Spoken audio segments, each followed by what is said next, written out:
अमित अपनी माँ को बोलता है कि वो बस मधु से ही शादी करेगा, बट उसकी माँ सिमरन कौर साफ मना कर देती है कि वो लड़की इस घर में बहू बन के बिल्कुल नहीं आएगी।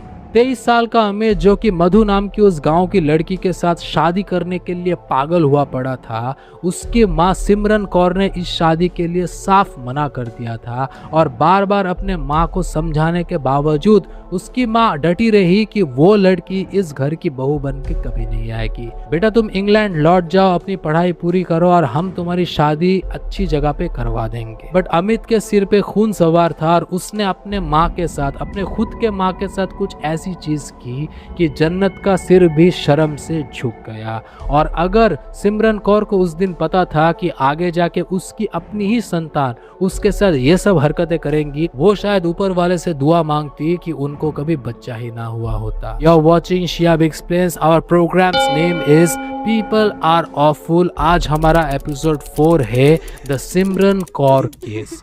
Let's start.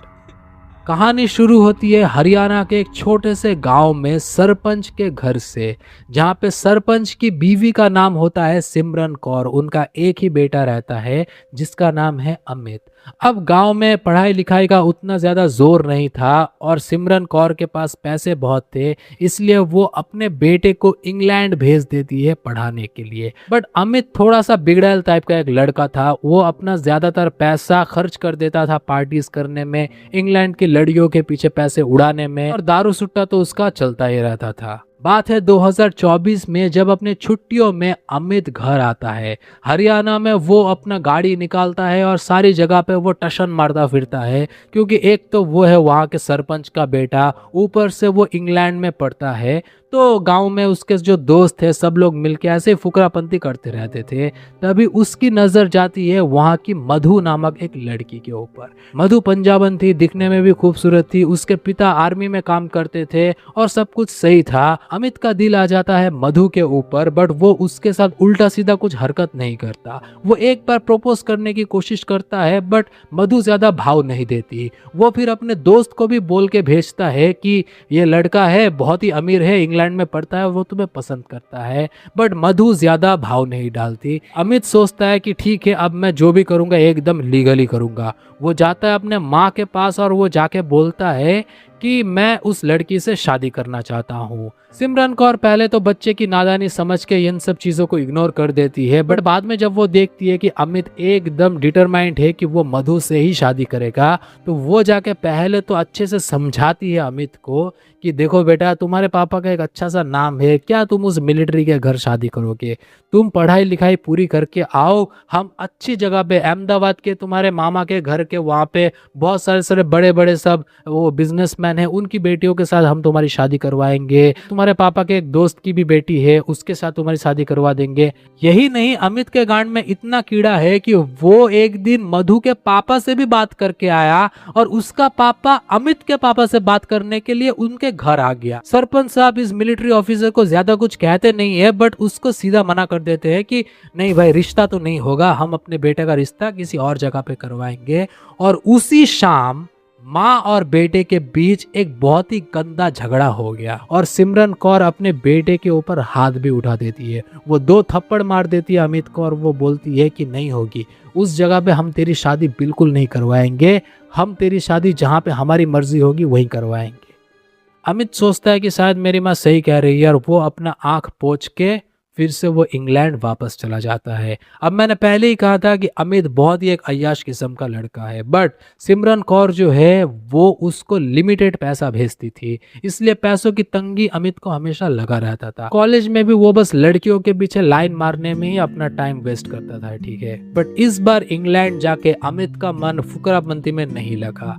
ना उसको अपने कॉलेज की लड़कियां पसंद आती थी, ना उसको अब दारू सुट्टा मारने का मन करता था, ना वो पब जाता था, कुछ भी नहीं। वो सारा दिन अपने डॉर्म रूम में बैठ के बस दीवार को देखता रहता था कि मैं क्या करूं क्या करूं। अमित सोचता है कि शायद वो लड़की उसके किस्मत पे है ही नहीं, बट एक दिन उसके गांव का दोस्त जस्सी उसकी फोन में बात करवा देता है मधु से। मधु उसको बोलती है कि तुम भी मुझे पसंद थे, बट गांव में सब लोग हैं, उनके सामने तुम मेरे से बात करने के लिए आ जाते थे, मुझे मिलने के लिए बुलाते थे, ये सब मुझे पसंद नहीं है। और गांव के लोग बहुत ही बातें करते थे, इसलिए मैं चुप रही, बट मुझे भी तुमसे दोस्ती करनी थी और तुम मुझे भी पसंद हो। ये सब सुन के अमित के दिमाग का पूरा कैलकुलेशन चेंज हो जाता है और अमित सोचता है कि कुछ ना कुछ तो करना ही पड़ेगा। 25 दिसंबर की सुबह सरपंच साहब देखते हैं कि घर के बाहर आंगन में से ना आवाज आ रही है कि उनकी जो नौकरानी थी वो चिल्ला रही थी कि मेम साहब जो है, बीवी साहब जो है वो चल पड़ी। क्या?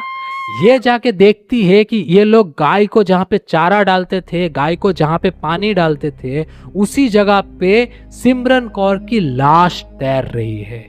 9 बजे तक पुलिस आ जाती है और इंसिडेंट कुछ ऐसा निकल के आता है कि हर सुबह की तरह इस दिन भी सिमरन कौर सुबह उठ के सबसे पहले गाय को चारा और पानी देने के लिए जा रही थी और पानी डालते वक्त शायद उनका सर घूम जाता है और वो वहीं पे गिर जाती है और डूब के मर जाती है। शायद उनका प्रेशर फॉल हो गया था, क्योंकि सरपंच साहब ने ये कंफर्म किया है कि सिमरन कौर प्रेशर की दवाई लेती थी और प्रेशर फॉल करने की वजह से शायद वो बेहोश हो गई और वहीं पे जहाँ पे पानी डालते थे गाय को, वहीं पे वो डूब के मर गई। बट पुलिस ने ये डिस्कवर किया कि सिमरन कौर के गले में हाथों के निशान है, काले काले निशान देख के इनको शक हुआ ये कोई नॉर्मल डूब जाने की वजह से मौत नहीं हुई, ये एक मर्डर है। सरपंच को जब यह बात पता चली तो उसने अपना प्राइमरी सस्पेक्ट मधु के पापा को बताया, क्योंकि उनकी दुश्मनी किसी के साथ तो है नहीं। बट जिस दिन मधु के पिताजी यहाँ पे रिश्ते की बात करने के लिए आए थे, उस दिन इन लोगों का शॉर्ट ऑफ थोड़ा सा झगड़ा हो गया था और सिमरन कौर ने कुछ रेसिस्ट बातें बोल दी थी मधु के पिताजी को। पुलिस मधु के पिताजी और मधु दोनों को कस्टडी में ले लेती है। उनके खिलाफ एफआईआर तो हो ही गई थी, बट ऐन वक्त में शाम में पुलिस स्टेशन में आ जाता है और अपना गुनाह कबूल कर लेता है अमित। उनको देख के सरपंच साहब भी शॉक हो जाते हैं, क्योंकि उनका बेटा जो अभी इंग्लैंड में अपने कॉलेज में अपने क्लासरूम में होना चाहिए, वो अभी थाना में पुलिस के सामने सरेंडर कर रहा है। तो हुआ क्या था, अमित ने ये डिसाइड कर ही लिया था कि वो मधु से शादी करके रहेगा और इन दोनों के बीच आ रही थी उसकी मम्मी, इसलिए उसने ये फैसला किया कि वो अपनी माँ को ही जान से, इसलिए वो अपने दोस्त जस्सी की मदद से चुपचाप इंडिया आता है शाम को फ्लाइट से, और वो जस्सी को बोल देता है कि किसी को कानो कान खबर नहीं होनी चाहिए। वो आके 2 दिन जस्सी के घर में ही रहता है और अगले दिन रात को वो चुपचाप अपने घर में आके जहाँ पे गाय रहती थी वहाँ पे गौशाला के पीछे जाके छुप जाता है। सुबह के 6 बजे एज यूजुअल जब सिमरन कौर गाय को चारा डालने के लिए आती है, पीछे से आ जाता है अमित और वो अपने ही माँ का गला दबा के उसको वहीं पे खत्म कर देता है। शायद मरते मरते सिमरन कौर एक बार अमित के चेहरे की तरफ भी देखी होगी और सोची होगी कि यही वो बच्चा है जिसको मैंने 9 महीने अपने कोख में पनाह दी है। फिर वो उसको गाय जहाँ पे पानी खाती है वहाँ पे डुबो देता है और सुबह जब नौकरानी गौशाला जाती है तो देखती है सिमरन कौर की लाश वहाँ पे तैर रही है। अमित उसी रात इंग्लैंड लौट जाता, बट जब उसने सुना कि पुलिस मधु के पिताजी और मधु को भी पकड़ के ले गई, वो आके सरेंडर कर देता है। स्टोरी यहीं पे एंड होती है, बट जाने से पहले क्वेश्चन मैं आपको करना चाहूंगा, क्या अमित उतना ज्यादा प्यार करता था मधु से जितना सिमरन कौर करती थी अपने बेटे से? क्या वो ये मौत डिजर्व करती थी या फिर नहीं? कमेंट्स में जरूर बताइएगा। मेरे सारे stories based on true stories होते हैं, कंप्लीटली ट्रू नहीं होते हैं। इंसिडेंट्स को कनेक्ट करने के लिए मैं बहुत सारे एलिमेंट्स खुद से भी डालता हूं और मेरे ये सारे वीडियोस का एक ही पर्पस है, सिर्फ आपके लिए एंटरटेनमेंट, कभी कभार awareness. I hope you like this video. Channel को लाइक शेयर सब्सक्राइब कर ही देना। इस लिस्ट में पीपल और ऑफुल के सारे एपिसोड्स है, एक के बाद एक बिंज वॉच कर सकते हो। Thank you.